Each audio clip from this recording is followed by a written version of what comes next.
नमस्कार, prime time bulletin में आपका स्वागत है। मैं हूं माधवी और आप देख रहे हैं स्वामी न्यूज। सम्राट पृथ्वीराज चौहान के 859वीं जयंती के अवसर पर शुक्रवार को शहर के अपार जनसमूह ने मैराथन दौड़ में भाग लेकर इतिहास पुरुष को नमन किया।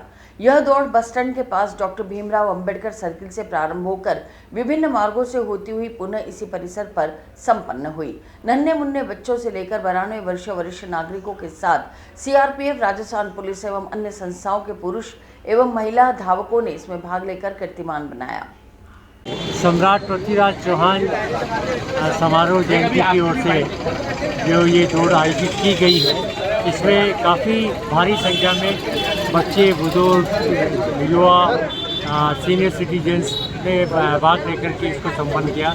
हज़ारों की संख्या में बच्चों ने दौड़ लगाई है। मैं आयोजन समिति की ओर से शहरवासियों का आभार व्यक्त करता हूं और विशेष तौर पर जो आयोजन समिति से जुड़े हमारे संपत साकरा जी हैं, कंवर प्रकाश जी कृष्णानी है, माननीय हमारे लखावत साहब, उनके निर्देशन में हम ये काम करते हैं। और इसके अलावा जो शंकर आयुर्वेदा संस्थान है, उनके माननीय माथुर साहब का भी बहुत आभार व्यक्त करता हूँ, जिनकी वजह से इस दौड़ में जो भाग लेने वाले प्रतिभागी हैं उनको काफ़ी पुरस्कार प्रदान किया गया, फूड दिया गया, पानी की व्यवस्था की गई। इस अवसर पर मैं विशेष रूप से राजस्थान पुलिस और उसकी यातायात विभाग की सराहना करता हूँ, उनका आभार व्यक्त करता हूँ, उन्हें धन्यवाद देना चाहता हूँ कि उनके सहयोग से ये कार्यक्रम पूरा बहुत ही सुगमता के साथ संपन्न हुआ।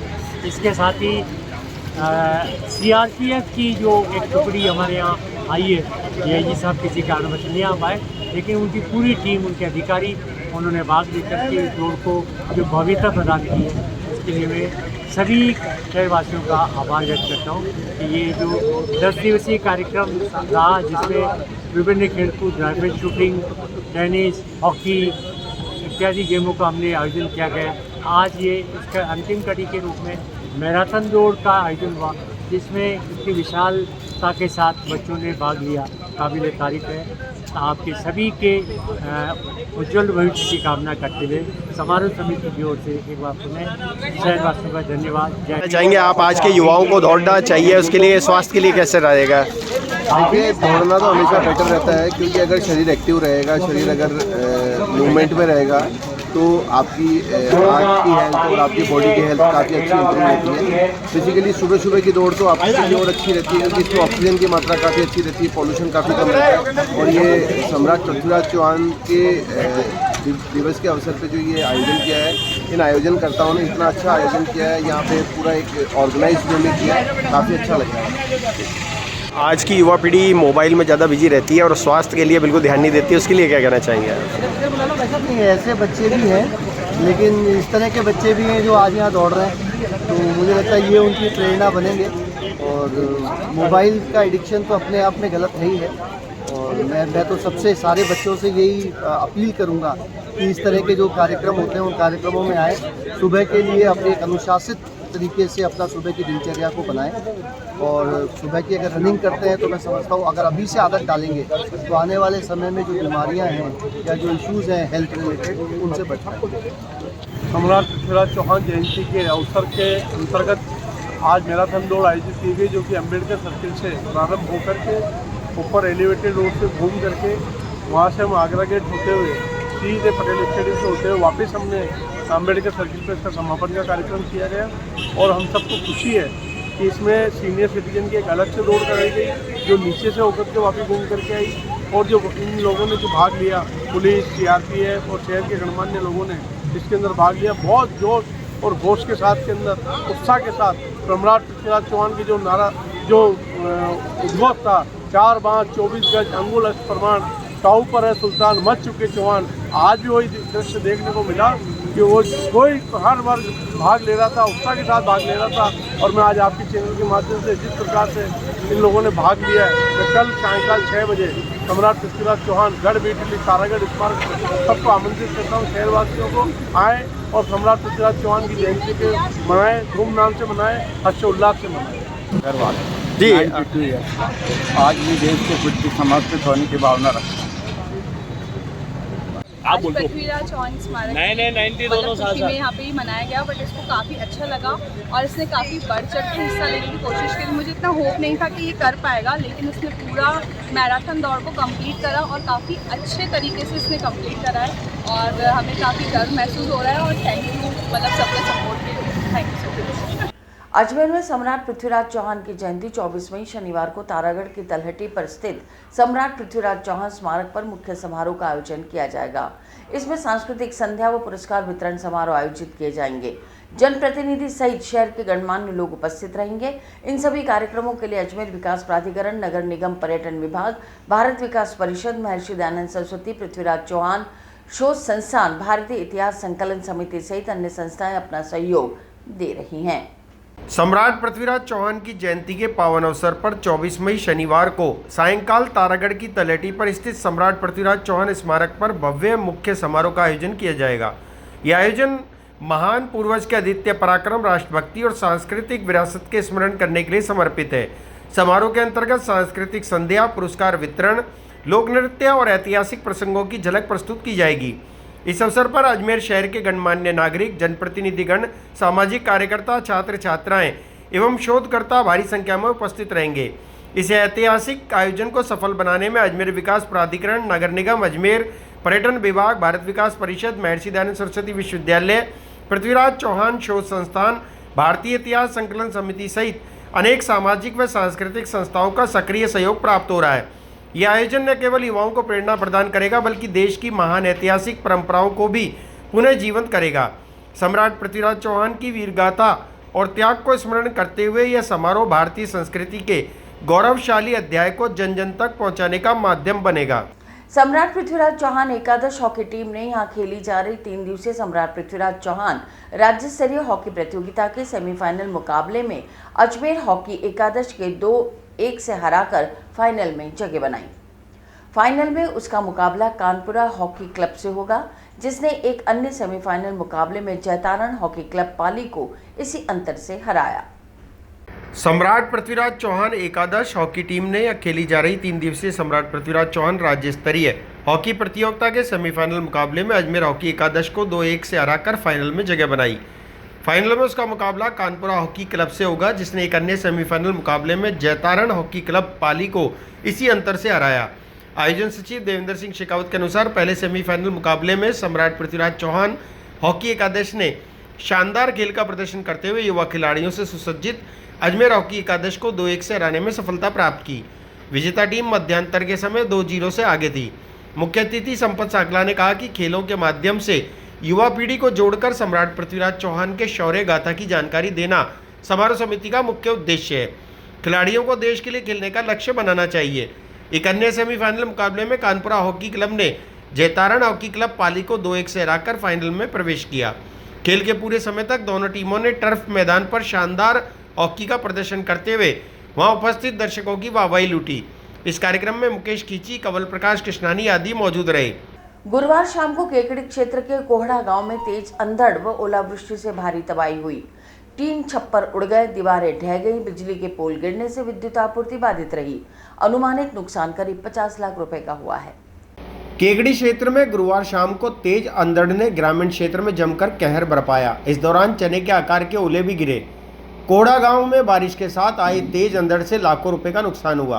कोड़ा गांव के लोगों ने टीन छप्पर उड़ गए, मकानों की दीवारें ढह गई, वहीं विद्युत पोल भी धराशायी हो गए। अंधड़ ने कोड़ा गांव में जमकर तबाही मचाई। हालांकि गनीमत रही कि जानमाल का नुकसान नहीं हुआ। जानकारी अनुसार दोपहर बाद सायंकाल 4 बजे बाद अचानक से आसमान में काले बादलों का दौर शुरू हुआ। बारिश के साथ अचानक से तेज अंधड़ शुरू हो गया। देखते ही देखते लोगों के टीन छप्पर तेज हवा के साथ ताश के पत्तों की तरह उड़ने लगे। करीब आधे घंटे तक अंधड़ ने जमकर तबाही मचाई। अंधड़ के कारण कई परिवारों को लाखों रुपए का नुकसान हुआ। ग्रामीणों के कई जगहों पर टीन छप्पर उड़ गए, जिससे चारा भीग गया। वहीं कई लोगों के दीवारें भी ढह गई। एक अनुमान के अनुसार कोड़ा गांव में अंधड़ से करीब 50 लाख रुपए का नुकसान का अनुमान है। तेज अंधड़ से ट्रांसफार्मर भी गिर गया, जिससे बिजली सप्लाई भी बाधित हुई। पूरे गांव में विद्युत पोल भी टूट गए, जिससे बिजली सप्लाई शुक्रवार तक सुचारू होने की संभावना बताई गई। जिला चिकित्सा अधिकारी डॉक्टर ज्योत्सना रंगा ने आज पुष्कर के राजकीय अस्पताल का औचक निरीक्षण कर आवश्यक दिशा निर्देश प्रदान किए। निरीक्षण के बाद उन्होंने अस्पताल की व्यवस्थाओं पर संतोष जाहिर किया और लगातार सुधार का भरोसा भी दिलाया। उन्होंने कहा कि पहले विशेष रूप से सफाई को लेकर बहुत अव्यवस्थाएं थी, लेकिन अब काफी सुधार है। साथ ही अस्पताल स्टाफ भी अपनी वर्दी में था। अस्पताल का क्या क्या कमियां पाई गई और क्या नवाचार किए गए? आज जो औचक निरीक्षण था तो आपने खुद भी साथ में मेरे घूम रहे थे, महसूस किया होगा कि पहले से सफाई की व्यवस्थाओं में काफ़ी सुधार है। सभी कर्मचारी अपनी वर्दी में मिले और जो पहले एक अव्यवस्था सी लगती थी वो उसमें काफ़ी अभी सुधार है और आज सभी कुछ व्यवस्थित था। हीट वेव का वार्ड है वो पूरा तैयार है। हमारे हीट वेव के लिए जो अलग से हमने वार्ड चिन्हित कर रखा है उसकी पूरी तैयारी है। साथ ही पीने के पानी की और माकूल व्यवस्था कर रखी है। लेबर रूम भी साफ़ सुथरा था, तो बहुत सुधार हुआ है और धीरे धीरे और बहुत अच्छी स्थिति में हमारा ये चिकित्सालय आ जाएगा। अस्पताल को नई भूमि देकर नया अस्पताल चुनने की भी बात चल रही है। जी, भूमि आवंटन हो गया है, लेकिन अब आगे उसकी जो भी प्रक्रिया है वो सरकार के अंतर्गत प्रक्रियाधीन है। तो जैसे ही पूरी होगी तो भवन का निर्माण शुरू हो जाएगा।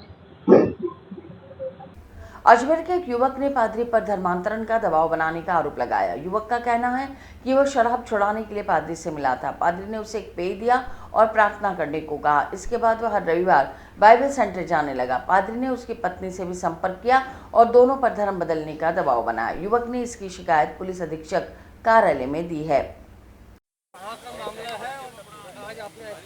जी, मैं देवराज हूँ, भाईसागर रोड पे रहता हूँ। भाईसागर रोड माले में। मेरे घर में मेरी साली और मेरी घरवाली का धर्म परिवर्तन करवाता है। ये सुनील करके है पादरी, ये अपने कुंदन नगर में रहते हैं। तो 10 साल से करीब मेरे ससुराल पक्ष को उसने पूरे अपने वश में कर रखा है। मैं कहता हूँ तो मेरा कहना नहीं मानते हैं और झगड़ा करते हैं। और ये पादरी है, क्या नाम, सुनील नाम है इसका, जो काफ़ी समय से मेरे को धमकियाँ देता है। आपका संपर्क कैसे हुआ उससे? मेरा संपर्क, मैं शायद 10 साल पहले दारू पीता था, ठीक है। दारू छुड़वाने के बहाने में वहाँ पे गया था। मेरी साली लेके गई थी मेरे को, मेरी घरवाली, कुंदन नगर। वहाँ से फिर मेरी दारू नहीं छूटी, मैंने बंद कर दिया। मैंने कहा मेरे को धर्म परिवर्तन नहीं करना। उसने बाइबल दी लेकिन मैंने वापस दे दी उसको। वापस दे के फिर उसने मेरे से बिना पूछे मेरे साली को, मेरी घरवाली को बाइबल दे दी घर पे पढ़ने के लिए। इस वजह से एप्लीकेशन धर्म परिवर्तन कराने के लिए क्या लालच देता था? क्या वो आर्थिक सहायता करता है और जो भी है नौकरी देता है, नौकरी दिला देंगे, और कहीं पे काम कुछ भी है, कुछ मिला के लालच देता है। किस तरीके का वो झाड़ा फूकी करता है? झाड़ा गोत कहता है, मैं सब ठीक कर दूंगा, दारू छुड़वा दूंगा। मेरी तो दारू नहीं छूटी ना, मैं भी तो गया था 2 बार 3 बार, मेरी नहीं छूटी। अब पत्नी उनके मैं उसके बस में नहीं आया तो उसने फिर मेरे को धमकियाँ देना शुरू कर दी। आज 3-4 महीने से काफ़ी समस्या ये आ रही है कि मैं मेरा हिंदू धर्म में वापस मेरा परिवार को लाना चाहता हूँ। मेरे ससुराल पक्ष को पूरे को हिंदू धर्म में वापस लाना चाहता हूँ। सुनील पादरी है वो फर्जी है, उसके खिलाफ कार्रवाई चाहता हूँ मैं। कुंदन नगर का है। आज पुलिस अधीक्षक से की है मुलाकात, उनको ज्ञापन दिया, जो एप्लीकेशन दी है। नाम आपका? जी, देवराज कुमार।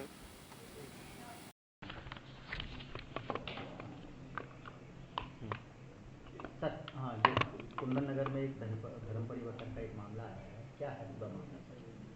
हाँ, अभी एक व्यक्ति जिसका नाम देवराज है, उसने शिकायत दी है कि कुंदन नगर में कोई व्यक्ति है जो उसके यहाँ वो शराब की जो लत थी उसको छोड़ने के लिए गया था।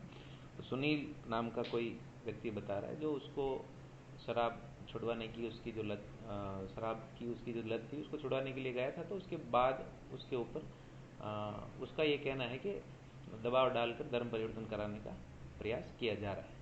उस पर एक शिकायत प्राप्त मिली, उसकी जांच करवा रहे हैं। परिवार के सदस्यों को धर्म परिवर्तन करवाया दिया गया है सर?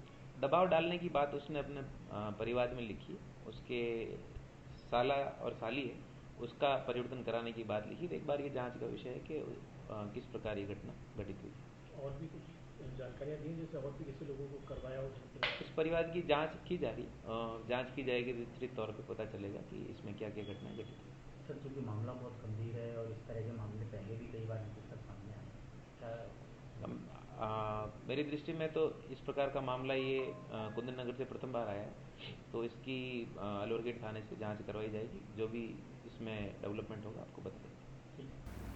स्कूल के लिए जमीन दिलाने के नाम पर परिवादी से 1,55,00,000 रुपए हड़पने का मामला रामगंज थाने में दर्ज है। पुलिस ने जानकारी देते हुए बताया कि स्कूल की जमीन दिलाने के नाम पर बातचीत हुई और उसके बाद आरोपी द्वारा 3 किश्तों में परिवादी से 1,55,00,000 रुपए हड़प लिए गए। इस मामले में रामगंज थाना पुलिस ने मुकदमा दर्ज कर जांच शुरू कर दी है। ये शशिपाल जी हैं, चंदौरे रहते हैं।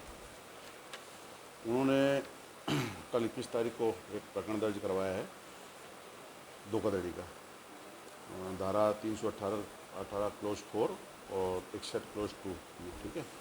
उनके साथ कोई व्यक्ति था निशात खान, जो अपने आप को रेलवे में बताता है, रेलवे में है वो, और उसने कोई ज़मीन दिलाने के लिए परिवादियों को कहा कि मैं आपको स्कूल खोलने के लिए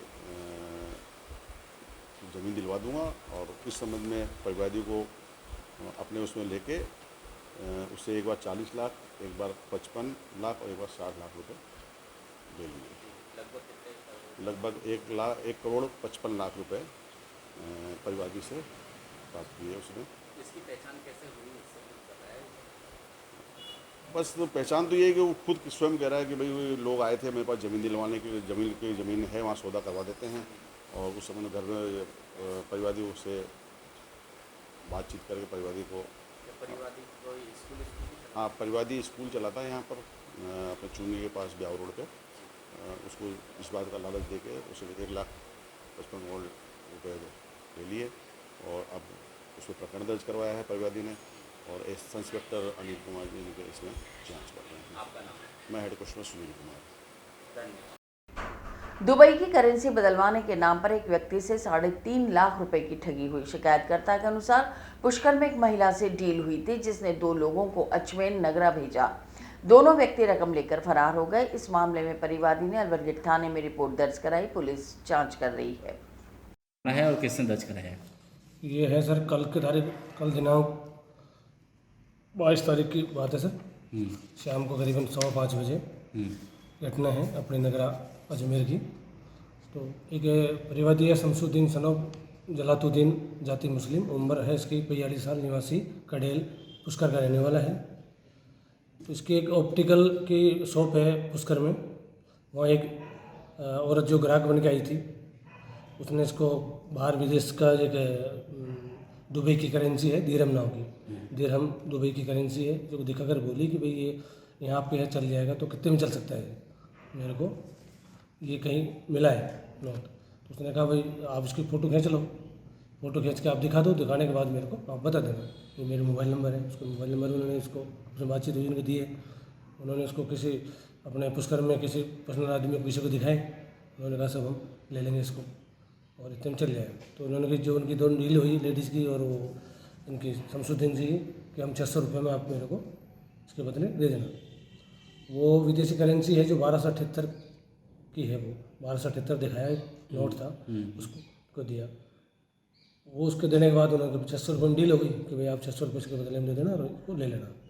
तो उनको कल दिनांक 22/5/2025 को करीबन 5:15 बजे घटना है। नगरे पे इनको बुलाया कि मैं नगरे पे रहती हूँ, आप वहाँ आ जाना और आप पैसे आपके इंडियन जो पैसे हैं वो मेरे को आप 3.5 लाख रुपये दे देना, और उसके बदले में आपको विदेशी नोट दे देंगे आपको। तो वो दोनों यहाँ उसके शमसुद्दीन और उसका बेटा दोनों यहाँ आए करीबन 5:15 बजे। उन्होंने उसको पैसे दिए। पैसे देने के बाद जैसे ही वो नोट गिनने के लिए कहा, तो उसने कहा मेरे पास इतना भी टाइम नहीं है, आप फटाफट यहाँ से जाओ, कोई मेरे को दूसरा और देख लेगा।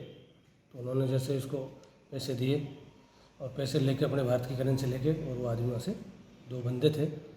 वो जो लेडीज़ जो उनके पास जो डील हुई थी, वो लेडीज़ यहाँ पर मौजूद नहीं है, और नहीं उसको लेडीज़ को उन्होंने नगर पे देखा। वो सिर्फ फ़ोन से उनकी बात हुई, और उनके मेरे 2 बंदे हैं, वो आपको वहाँ नगर में मिल जाएंगे। जबकि वो लेडीज़ वहाँ मौजूद नहीं थी जो पुष्कर में से डील हुई थी। वो 2 बंदे आए यहाँ, उनको पैसे दिए, गाड़ी में रखे उन्होंने पैसे। तो उन्होंने कहा सब काउंटिंग करते हैं हम, कहेगा मेरे पास इतना टाइम नहीं, आप फटाफट काउंटिंग करो और ले जाओ उसको। तो जैसे उन्होंने काउंटिंग करने लगे तो वहाँ से उन्होंने पैसे दिए, वो अपनी भारत की करेंसी लेकर वो खालसा वाली गली में चले गए।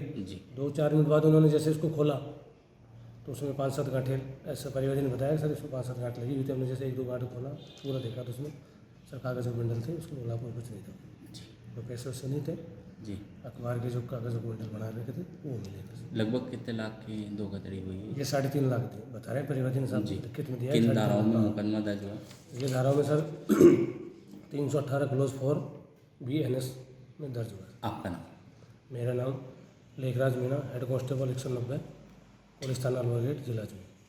और इसी के साथ ही समाचार बुलेटिन समाप्त होते हैं। मुझे दीजिए इजाज़त, देखते रहें स्वामी न्यूज़।